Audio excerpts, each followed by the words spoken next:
c'est peine perdue, quoi. C'est perdu, c'est vraiment perdu. Et Nazi dit, hé, hé, le chacal. Hé, hé, hé, hé. Mais la soeur, il y a quoi? Et elle s'est lancée dans un élan euphorique. Elle a commencé à nous expliquer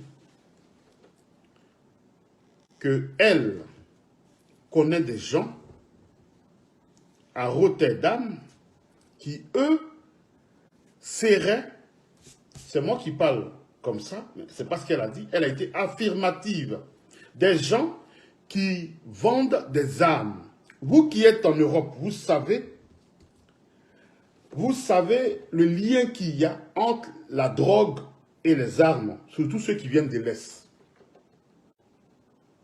Nazienne Lou Christelle nous a dit, à mon épouse et moi, donc à elle-même son propre entendement, parce qu'on était trois, qu'elle a accompagné Charles Blé Goudé, que je le nomme, rencontrer des vendeurs d'armes.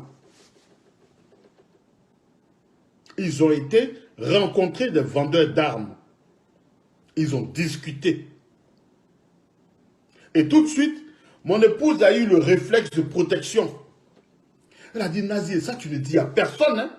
Ça tu ne dis à personne, c'est trop grave.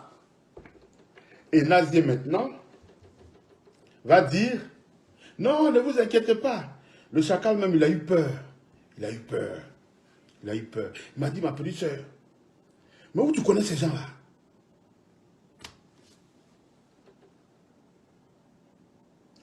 Ça m'a un peu terrifié, mais bon. Sur le moment, comme elle a dit qu'il a eu peur, ça m'a rassuré. J'ai dit, ok.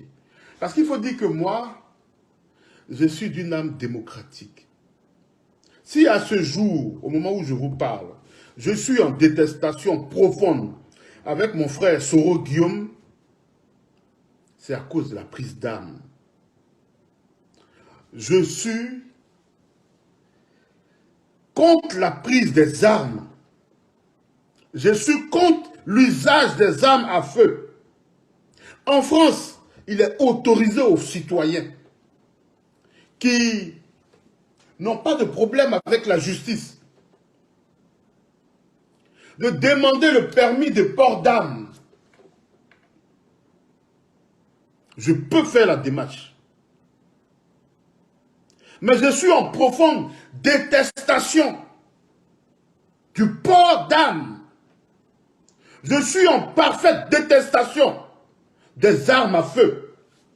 Quand vous rentrez chez moi, tous les lieux sont truffés de caméras, et même au bureau ici. Pour moi, c'est ma sécurité. Les armes à feu, c'est pas mon truc ça. Ma sécurité, ce sont les caméras. Aujourd'hui, heureusement, avec certaines banques, vous pouvez souscrire à cette protection. Ils vous ramènent les équipements nécessaires. Mais non seulement la banque. Orange même le fait. Quand vous arrivez chez moi, déjà sur la boîte aux lettres, c'est bien écrit « Maison sous surveillance Orange ». Pour moi, c'est la sécurité. Les caméras côté jardin, donc plein sud. Les caméras à l'opposé de tous les quatre coins. Et même dans la maison. Vous arrivez dans le séjour, il y a des caméras qui tournent dans la maison. Quand on va au bar, parce qu'on ne sait jamais, qui sait qui pourrait essayer, parce que quand tu reçois, par moment, tu te retires pour faire le service. Il y a des caméras. Je me suis amusé récemment en faisant un petit voyage et j'ai disjoncté le compteur parce que tout me saoulait un peu. Et on est parti. Les minutes qui ont suivi, c'est la police, parce que je ne suis pas dans une petite ville. La gendarmerie intervient dans les bourgades. C'est la police qui a été appelée par la centrale. Qui m'a appelé?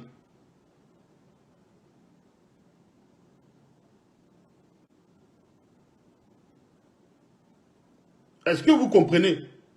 Et mieux, en France, si vous n'avez pas même pas de sécurité et que vous voulez aller en vacances, la police vous demande, ou la gendarmerie, de tenir au courant, vous informer que cette maison-là, on n'est pas là pour telle période.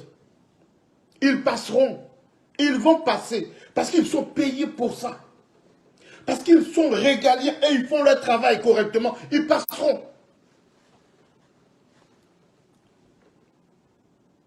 Oui, tout ça c'est des souvenirs de la haine, de notre périple là. Là-bas dans les hôtels, il y a des stylos à un point fini, c'est un peu comme en Espagne. Mais je comprends maintenant que Charles puisse dire que nous sommes des brouteurs. Et que Charles puisse faire dire que nous sommes des brouteurs. Je comprends maintenant, avec beaucoup d'aisance, je comprends. S'il a été capable de partir rencontrer des vendeurs d'armes avec Nazielou Christelle, qui nous l'a confié, qui nous l'a dit, je comprends pourquoi il nous a fréquentés. Nous les brouteurs. Je comprends pourquoi Charles Blé Goudé a fréquenté des brouteurs comme moi. Je comprends enfin.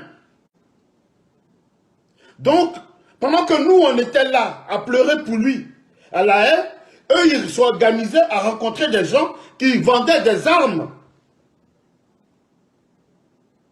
Je le dis. Et je ne dis pas, comme mon frère Éric Desmaisunions, quelqu'un connaîtrait Charles Blé Goudé, qui lui connaîtrait quelqu'un, qui connaîtrait quelqu'un, qui connaîtrait Olivier Le Mounac. Non, je dis, le 18 juin 2022, en heure de la haie, Nazielou Christelle a embarqué à bord de mon véhicule. Et, au profit de nos échanges, elle nous a confié qu'elle a accompagné Charles Blé Goudé dans un rendez-vous organisé par ses soins elle-même, rencontrer des vendeurs d'armes à feu et d'armes de guerre. Je le dis. Je ne suis pas, je veux bien qu'on dise que j'ai diffamé. Ce sera l'occasion pour moi de parler. Parce que j'en ai trop à dire et beaucoup à dire. Je veux bien. C'est pour cela que quand je vois souvent les gens du RHDP faire les idiots, j'ai envie de dire, ils me font rire. Est-ce que Nazié m'a dit toute la vérité?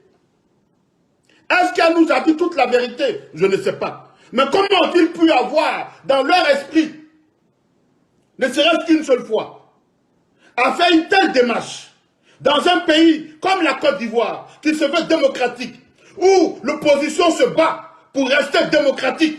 Comment ont-ils pu aller voir des vendeurs d'armes à feu? Les Ivoiriens ne sont-ils pas morts en masse?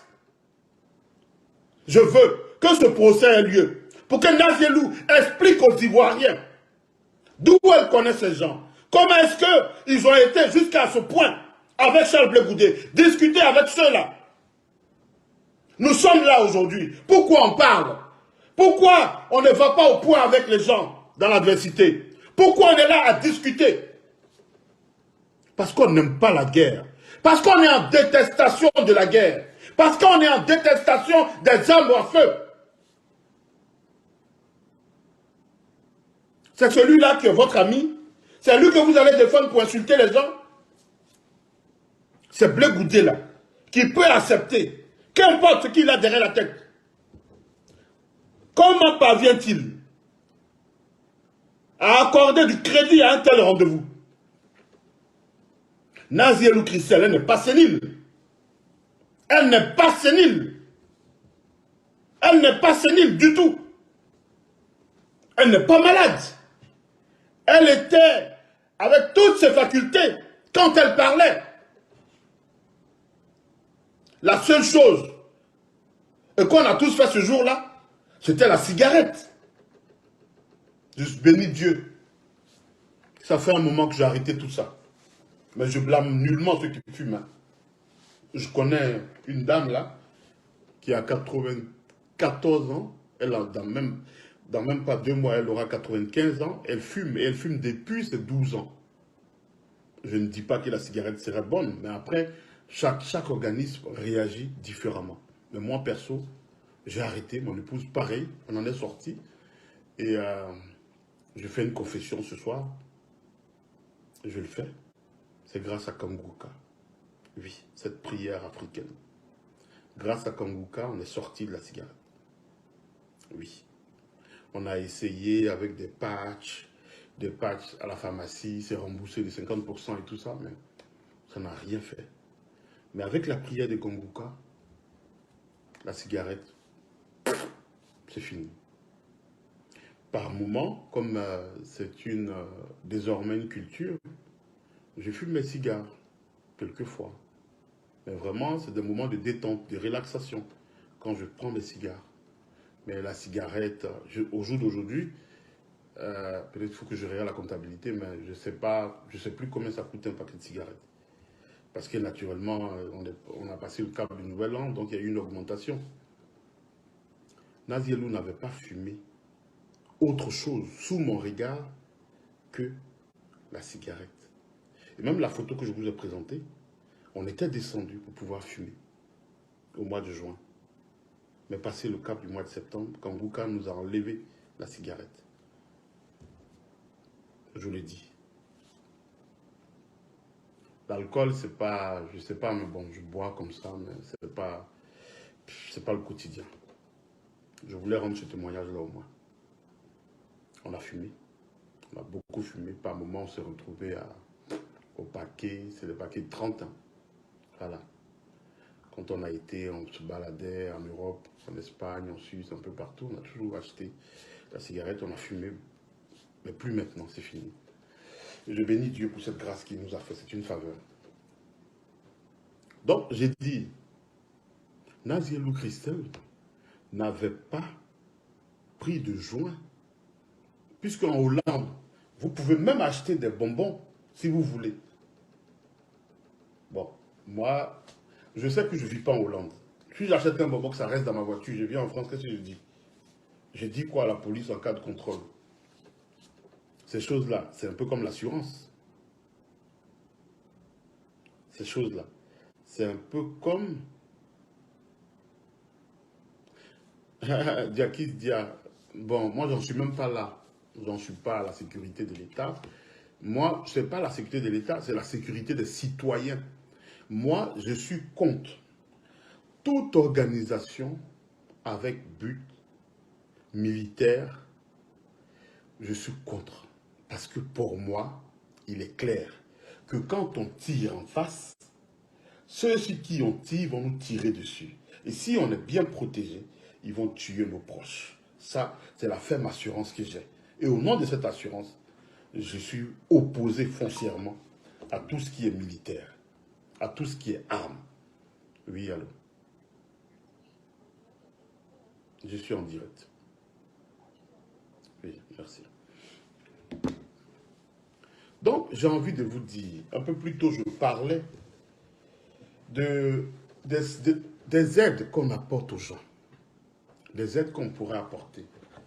Là, je vais vous surprendre, je sors de ce bureau, pour que vous puissiez voir quelque chose.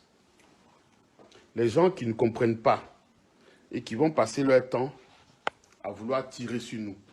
Regardez là, après vous en jugerez par vous-même. Qui vous voyez là? C'est qui?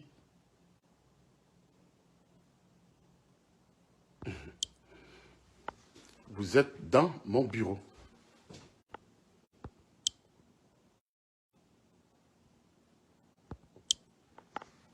Vous voyez? Vous êtes là, dans mon bureau. Donc, vous êtes dans des calculs pour rien. Moi j'essaie de perdre mon père, mais je ne suis pas au filet en tout. Et je ne serai pas demandeur d'un père ou d'une mère. On ne serait pas dans un manque d'amour. Pour dire que, comme disent certains Ivoiriens,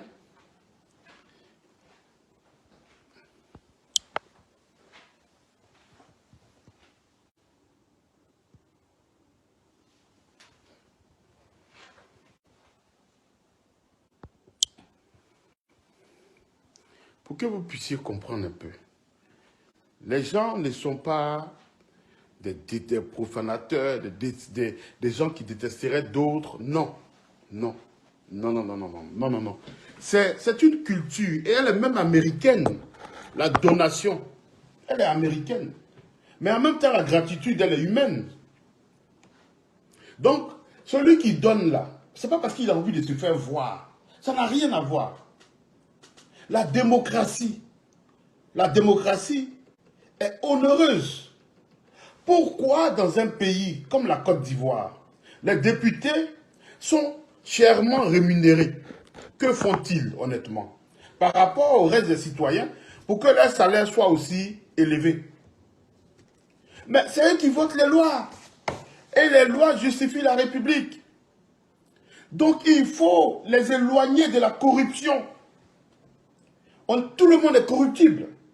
Mais ce que l'État peut faire pour que les députés résistent le plus à la corruption, l'État fait, en lui donnant une bonne rémunération. C'est le cas en France. Mais en même temps, on encadre les dons des citoyens aux personnalités, mais surtout aux partis politiques. Mais moi, je suis conscient que le COJEP n'est pas un parti de droit français. Je suis conscient que le COJEP n'est pas un parti reconnu en Côte d'Ivoire. Ils n'ont pas d'attestation, ils n'ont pas d'accréditation en Côte d'Ivoire. C'est une organisation, vaguement, mais ce n'est même pas une... Pourquoi ils n'ont pas été invités au dialogue avec le gouvernement?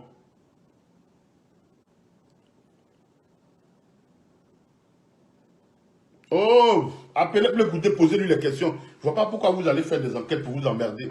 Vous faites asseoir Blé Goudé, vous lui demandez. Olivier Blé dit, le 18 juin, après t'avoir visité, en compagnie de son épouse, quand ils ont embarqué en direction de leur résidence, ils sont partis avec Nazielou Christelle, qui leur a confié t'avoir convié à un rendez-vous, ou du moins avoir organisé un rendez-vous avec des vendeurs d'armes. Ces derniers que tu as rencontrés, avec lesquels tu as discuté, et que tu aurais fini par dire à Nazielou Christelle, comment a-t-elle pu voir ces gens-là, et que tu étais épris de peur. Ça, c'est ce que Nazielou Christelle a dit. Qu'est-ce qu'elle a dit? Je dis, nous appartenons à une génération de vérité. Vous pourrez tout raconter sur moi, ça ne me fera ni chaud ni froid. Je suis ivoirien. Dites-moi quel est le parcours de Chérif Ousmane, de Koné Zakaria. Je ne citerai que ces deux-là, qui sont des sommités en Côte d'Ivoire. Quel est leur parcours que moi je pourrais regarder pour que moi j'ai honte du parcours que j'ai eu? Quelle est leur vie pour que moi j'ai honte de qui je suis devenu et de comment j'ai évolué? Dites-le-moi. Koné Zakaria, Chérif Ousmane, quel est leur parcours? Quel concours, quelle étude ont-ils fait pour être aujourd'hui ceux qu'ils sont et célébrés par la République? Qui c'est qui a fait défiler l'armée devant le chef de l'État l'année dernière? C'était qui? C'était bien Chérif Ousmane. Quel est son parcours pour se trouver